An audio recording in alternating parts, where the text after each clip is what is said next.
What's up guys, it's Soundboy here, and in this video I'm going to be teaching you how to make this effect using just your smartphone and Capcut.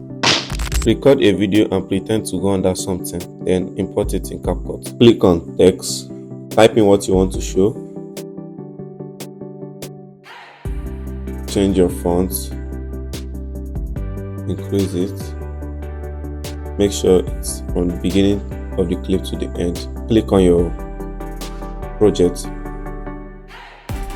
duplicate it, click on this duplicate, click on overlay, bring it down here.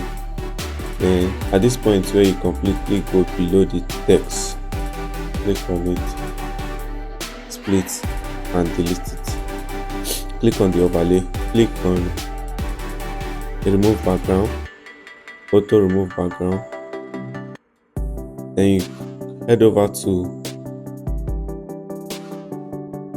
layer, long click on this overlay and move it to the front of the text, and you should have something like this.